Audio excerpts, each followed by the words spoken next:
into more specific parallelograms, a rectangle, a rhombus, or a square, in which you would add to what you're doing here. And again, that's what we'll kind of focus on tomorrow in class. But in our general parallelograms, which is what each page is, and so it tells me if it's a special one. So if it just says parallelogram, I only have those like first kind of general rules. And with a parallelogram, things I know are that my opposite sides are congruent and parallel, that my opposite angles are congruent,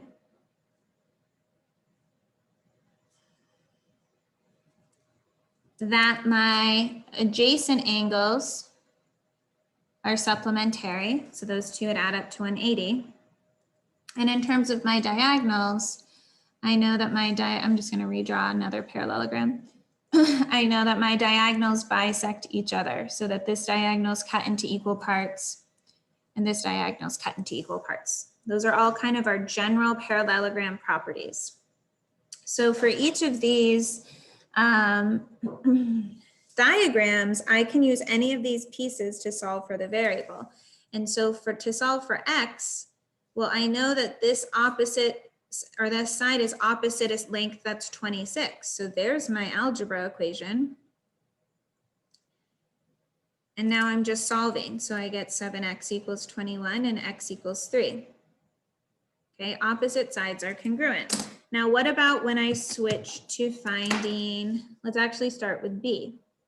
What's true about B and the 108 degrees? Are they congruent or are they supplementary? Opposite angles.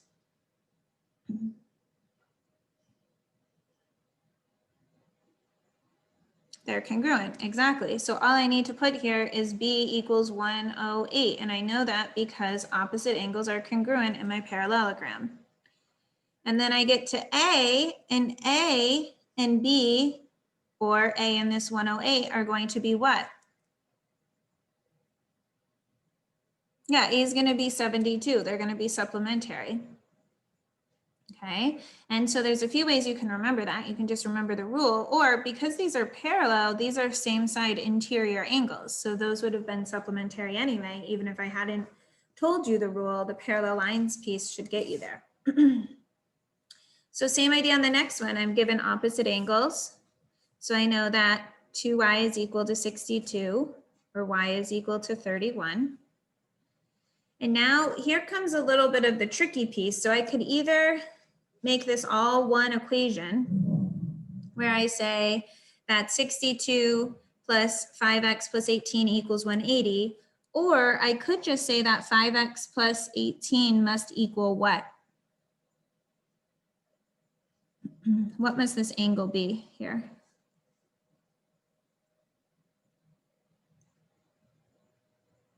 $118. Yeah, because what I'm doing here is I'm taking 180, subtract 62, brings me to 118 degrees. And this angle over here would also be 118 degrees.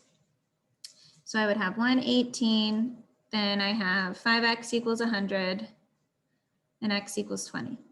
Okay, so solving using opposite angles or adjacent angles, opposite sides are congruent. Then the last four on this page start getting into diagonals. So one thing that we need to look for, this is like not a property that's listed, but something we should be looking for, is alternate interior angles. So because these lines are parallel, we still have this, all these angle relationships that are true about parallel lines. Like if I were to extend this line and extend this line, then this is just a transversal that's cutting these two parallel lines, and this angle would be the same. They're alternate interior angles. And if I looked at the other sides, which are also parallel, and the transversal cutting it that way, then I'd have these angles. Okay, so when I have those diagonals drawn in, I still have this other parallel line thing happening where I have alternate interior angles. And that's what they use here on this example. So if I have 44, alternate interior, y is also 44. And if this is 51, then this angle would also be 51. Now, the reason that I care that this is 51, I guess I didn't really have to fill it in. I could have gone this way. To get X, there's two ways that I can get there. One is saying, okay, these are supplementary. So 44 and 51 giving me 95. So then this would have to be 85 degrees and I could get there. The other thing that you can use when you have these diagonals would be the triangles that they create, okay? So I also have this triangle here. Triangle also adds up to 180. And it would be the same idea where I say, okay, well, 44 and 51, that brings me to 95 degrees. This angle here must be 85 degrees. And then I can use that to solve, where 4x equals 80 and x equals 20. Okay. I'm going to do this one last. I could use similar thinking here. So alternate interior. So I know that 5x equals 70 or x equals 14. Okay, that starts that off. And then for the z and the y variable, that's just sides. So that's just, well, my opposite sides are congruent. So 4z equals 42, z equals 6. And 9y is going to equal 4y plus 25. Never make those sides harder than they need to be. It's just my opposite sides are equal to each other. 5y equals 25 and y equals 5. Same idea on this last parallelogram with those alternate interior. So like I know z is 57 because it's alternate interior to this 57-degree angle. 41 here. So what variable would also be 41? If this is 41, then I would have 41 for which variable in my diagram?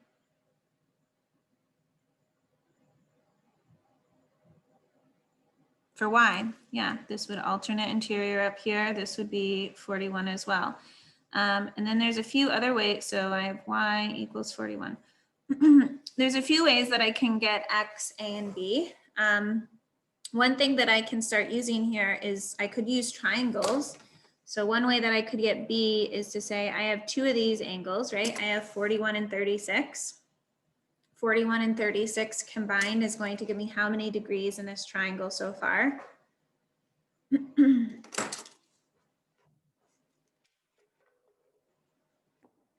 77, yeah.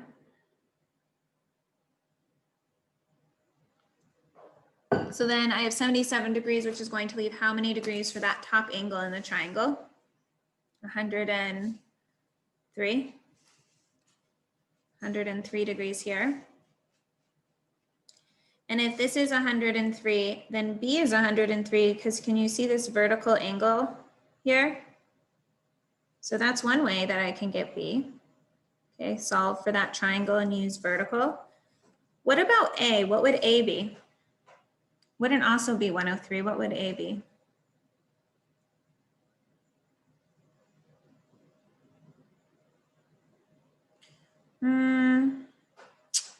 No.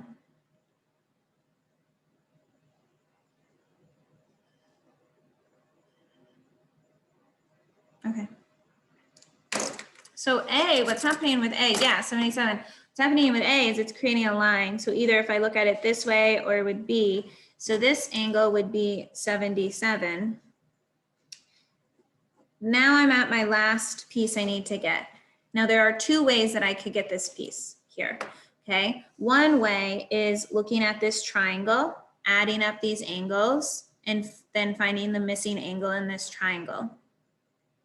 The other way that I could get there is knowing that adjacent angles are supplementary. So they're either going this way or this way.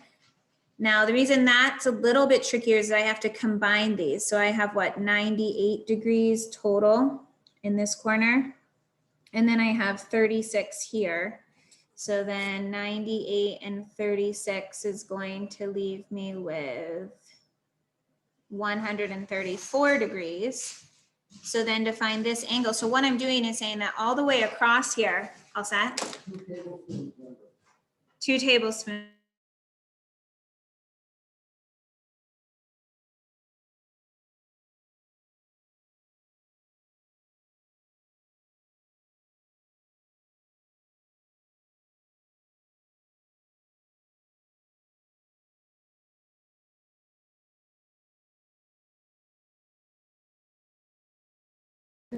Okay. Okay. Hey guys, if you could work on this one here and finishing this one, I'll be right back, okay?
Okay, thanks for being patient with me.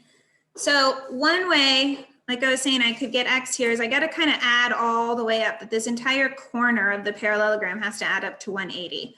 So then I go, okay, 180, take away that 134 is going to leave me with how many degrees for X there?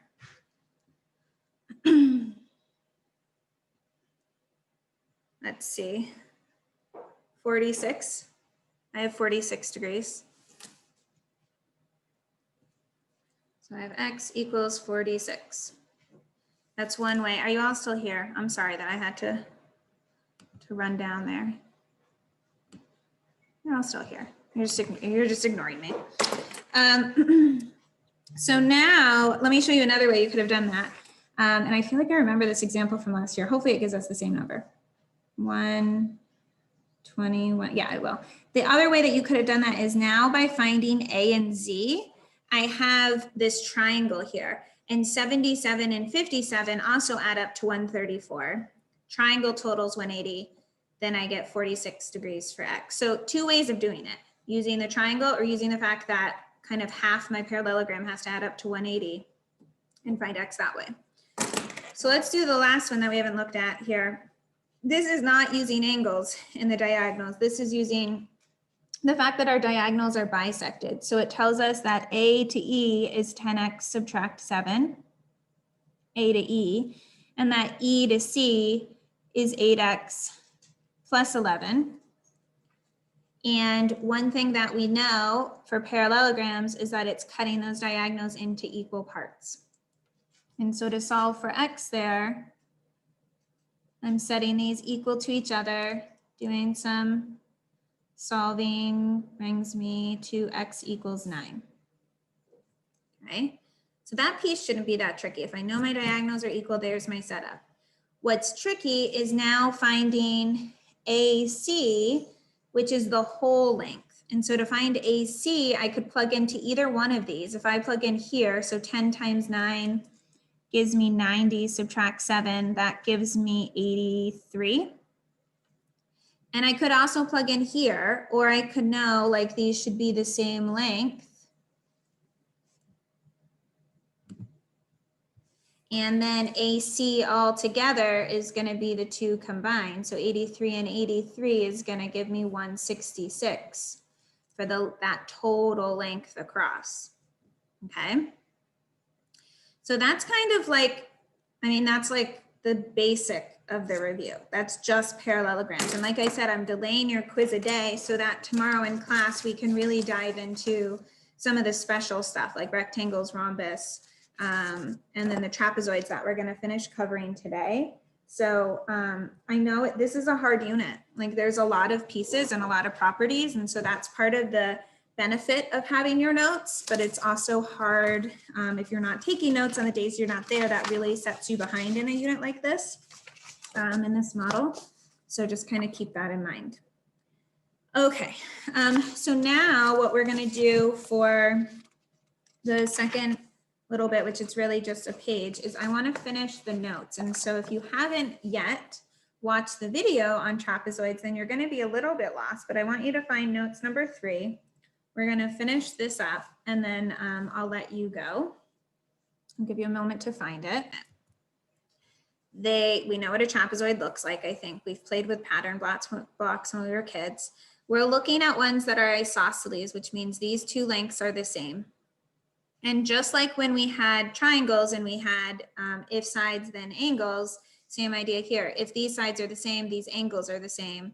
And if I flip it around going the other way, if these sides are the same, these angles are the same. So unlike parallelograms, it's not opposites that are the same, but it's the two base angles here and the two base angles there.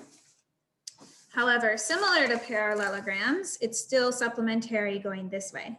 One up from each pair would add up to 180. So we kind of started trapezoids and we had talked about the diagonals are also unique. So if you haven't watched this, you got to get these notes. They're important notes. Diagonals do not bisect each other. They get broken into equal, like this is BD, this whole length, and AC, they're both the same, but the way they're broken down, it's not cutting it in half. It's cutting it into a piece here and a piece there, and then it's the same two pieces over here. So different way it breaks it up. So if we look at, say, 3 and 4, we're going to use some of these things. And so again, our general isosceles trapezoid, these are the same. My base angles here are the same, and my base angles at the top are the same. They're both called bases, even though like you may think, well, one's not really a base, but I mean, you used a pattern block. I could flip it over. It could be this way. Okay, so they're both considered bases, just two bases, and the angles are the same for both. So when I get to 3, these are base angles. They're both connected to this base, so they should be the same value. And it gives you a little bit of a curveball by making it y squared, but it ends up being okay. So I have 2y squared subtract 25 should equal y squared plus 24. And then solving, I have to subtract y squared from both sides. So that leaves me with y squared minus 25 equals 24. And I add 25, and that's going to give me 49. And how do I get rid of something that's squared? What's the opposite of squaring something? Division.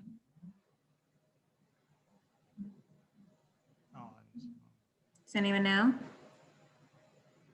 Somebody's talking, but it's really quiet on my end, so I might just. Division? Now a lot of people are talking, but I can't really hear any of you.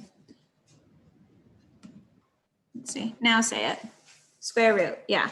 So if I take the square root of both sides, that's going to undo this being squared. Now the tricky piece is, yeah, and I'm not going to give you something squared on a quiz or a test, is that technically my answer it's 7, but it would be plus or minus 7, because if I plugged in -7, squaring it, it's also going to bring me back to positive 49. That's an algebra kind of tiny piece that you may or may not have remembered. that when I take the square root of the number, it gives me two solutions, positive or negative 7. Okay. So that's just using opposite angles congruent, little bit of tricky solve.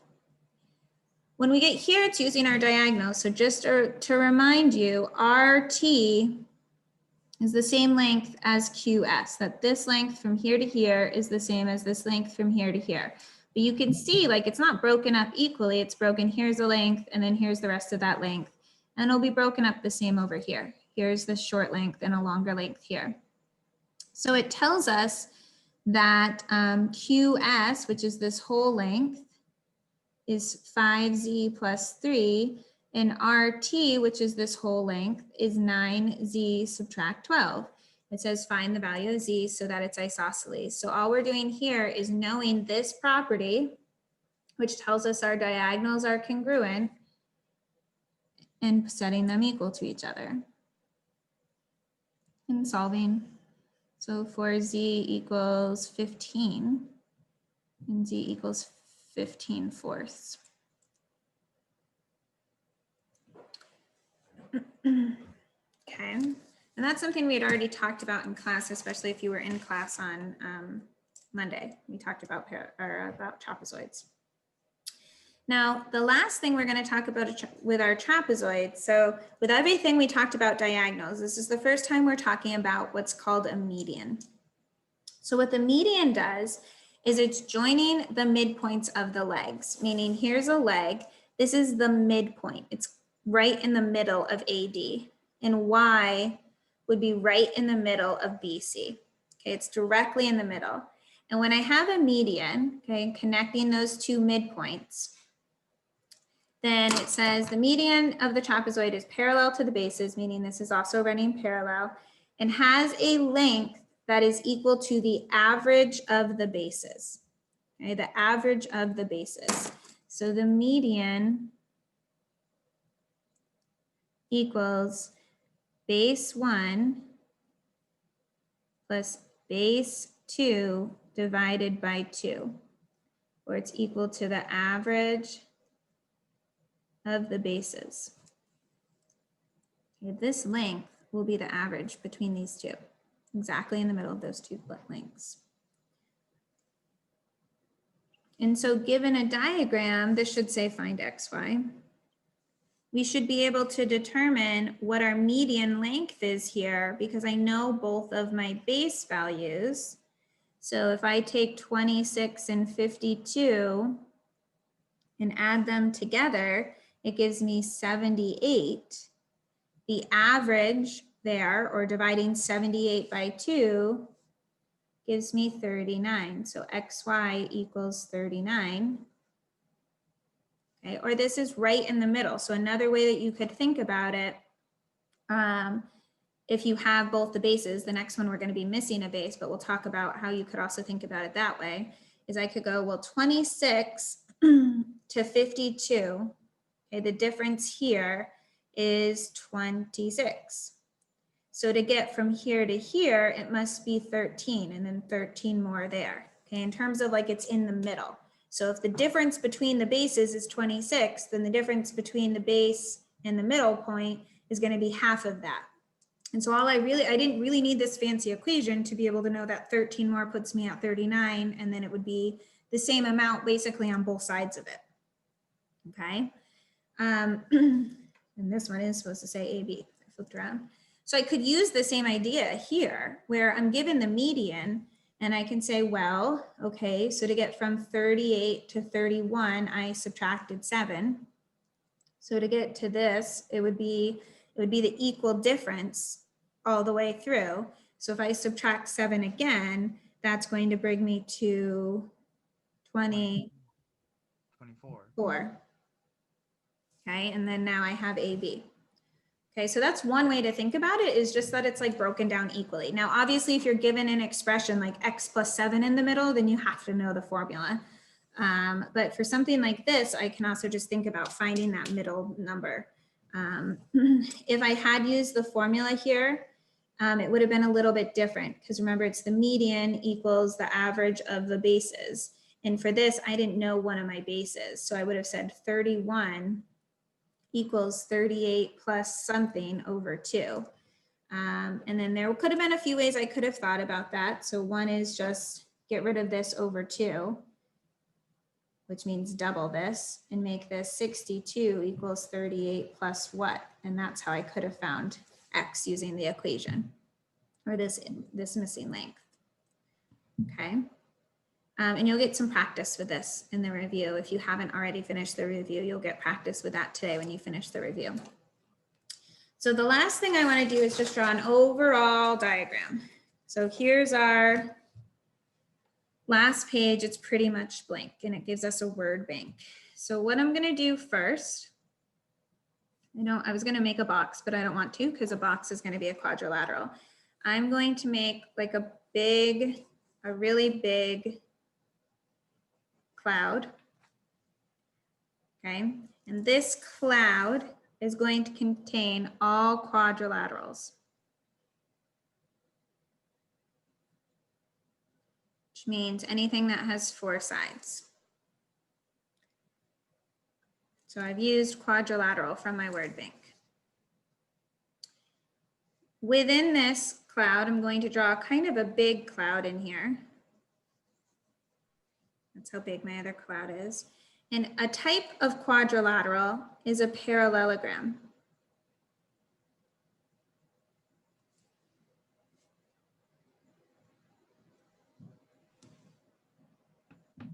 I use parallelogram. And special types of parallelograms, and watch how I draw this. Here's one cloud. Call that a rectangle. And I'm going to overlap that cloud like a Venn diagram with clouds with a rhombus. So inside parallelograms, I have rectangle and rhombus. And where rectangle and rhombus overlap here, that's going to give me a square. Okay. Quadrilaterals within that, parallelograms within those, I have my rectangle rhombus mixed together, giving me a square.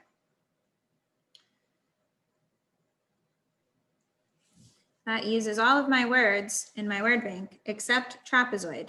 Now, trapezoid is not a part of this little happy little parallelogram family over here. Trapezoid is a quadrilateral in its own little bubble over here. Okay, so the reason trapezoid's here is because this whole unit is a quadrilaterals unit, but trapezoid is not a part of this family of parallelograms. It's just a different type of quadrilateral that has some special properties. Okay, so there's kind of the breakdown of what we have.